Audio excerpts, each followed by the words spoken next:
Hey Meachum Village, it's Aneesa, and today I'm going to be talking about the communication gap, specifically around offense. And I'm going to approach this between the point of view of being married, so between a husband and a wife, but I really think that what I'm going to share can be applied in any relationship you have, so family, colleagues, friends, and etc. And so we're going to talk about time, tone, and teachable. So when we think about this concept of time, we need to look at this in terms of, in a moment, there is an offense during a specific argument, during something not happening, someone dropping the ball, someone being disappointed, something someone said. And after the offense occurs, then the clock starts ticking in terms of how long it's going to take to resolve the conflict. Let's take a look at a scripture. Ephesians 4:26 and 27 says, "And don't sin by letting anger control you. Don't let the sun go down while you are still angry, for anger gives a foothold to the devil." What we have to understand is that anger is an emotion, and it is an emotion that we are allowed to have. God shows the emotion anger in Scripture. We are allowed to be angry, but we are not allowed to sin because of that anger. And so when you're talking about conflict between a spouse or conflict that you have with other individuals, we have to be able to get to a place where we can keep our anger in check and not allow it to provoke us to treat them differently, to retaliate, or to even withdraw. And when we think about not letting the sun go down while being angry, I know when I first got married, I was definitely told never go to bed angry. And after nearly 20 years of marriage, I can say that I have definitely gone to bed angry, and so has Charles. I think what we can get from this scripture is that we are not to allow a long period of time to go by when there is conflict. And we are to resolve conflict swiftly. Again, if we go back to this scripture in verse 27, it tells us, "For anger gives a foothold to the devil." The longer we go on angry, the longer we sit and stew in our offense, the more likely we are to open the door to all types of things: discord, disconnection, division, alliteration. We're also likely to open the door to scenarios that we make up in our heads. And now we have made the situation far more worse than it is. Another thing that happens when you wait too long to resolve conflict is that you start to lose the details and gaps occur in the communication, right? So now it's trying to remember who said what, who did what, and no, it didn't happen like this. Yes, it did. And so as a rule of thumb, I think in a marriage, you should try to resolve conflict within 24 to 48 hours. And I know that might not always be possible, specifically due to the magnitude of the conflict, right? If we're upset over, someone forgot an important anniversary versus someone, stepped out and now there's infidelity involved, the magnitude of that offense is different, and the support to resolve those conflicts are going to be different. Sometimes you also need to bring a third party in. If that's the case, I suggest that you avoid talking about the situation, the conflict, until you're able to sit down with that third party so that you can peacefully try to mediate.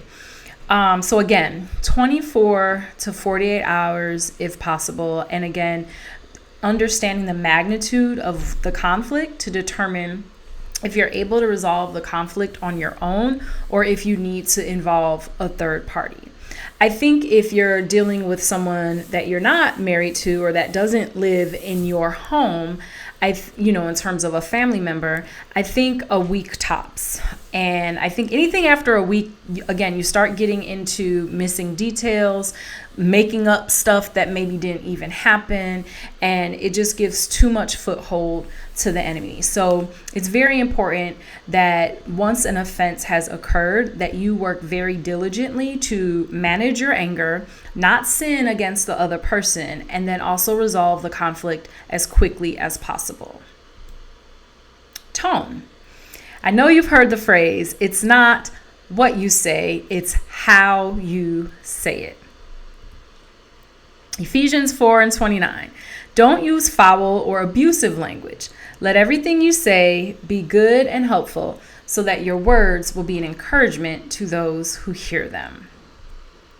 It is hard not to use foul or abusive language when you are angry, when there is offense. That's why the scripture we previously read is so important. The sooner you can deal with your anger and control that emotion, even if you haven't yet had the conversation to come to a resolution, the sooner you can get anger in check, the more likely you are going to be able to avoid using foul or abusive language. And we really have to work hard at this, because a lot of times when we are offended, our go-to is to just say what we feel, right? Say how you made me feel, and then also possibly bring up a whole laundry list of other things that are connected to the offense.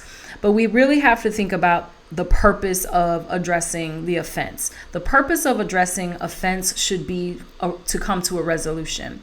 And it should be to come to a place where we can now move on from this offense and go on in our relationship. And so tone is very, very important. The way in which you approach someone is so important. If your favorite, meal is pizza and wings, and it's served to you on the top of a garbage can lid, it's going to lose its appeal very, very quickly, regardless of how much you love pizza and wings. It's the same thing with how we approach our spouse. If we approach our spouse with contempt, if we approach our spouse already in the defense and ready to lash out because of how they made us feel, it's just going to add fuel to the fire. Another thing we have to do is remain teachable. Now, this might not be popular opinion, because when we're offended, we think that we are right. We think that you did this to me, I am the victim, I need an apology, and you owe me that, and that's the only way that it's going to be made right. But what we have to understand is that we all have blind spots. So even though you may be offended, there still could be something that you contributed to the situation to provoke your spouse or the person that you are offended with. There could also be a situation where both people have been offended in the situation, right? Very rarely is just one person offended, especially when words are exchanged. Now, you do have situations where you're offended and the other person literally has no idea that they offended you, because it was not their intent, but they said or did something that you did not like, and that took root as an offense.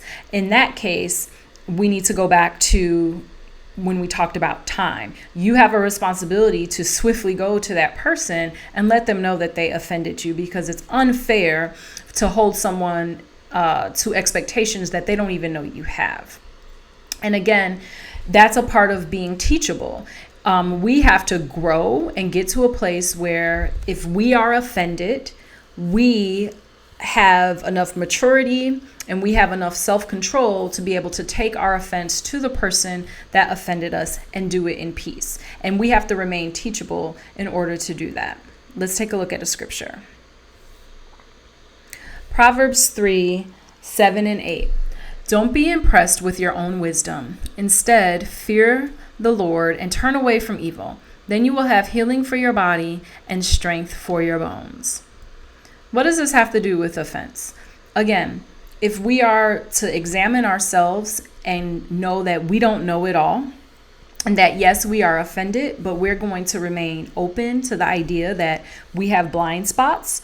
We're going to remain open to the idea that maybe we provoked our spouse to anger or our spouse to offend us. We're going to remain open to the idea that, hey, I'm offended, but the other person has no idea that I've offended them. So now I'm going to use wisdom and I'm going to approach that person and let them know that they offended me so that we can come to a resolution and I can gain understanding.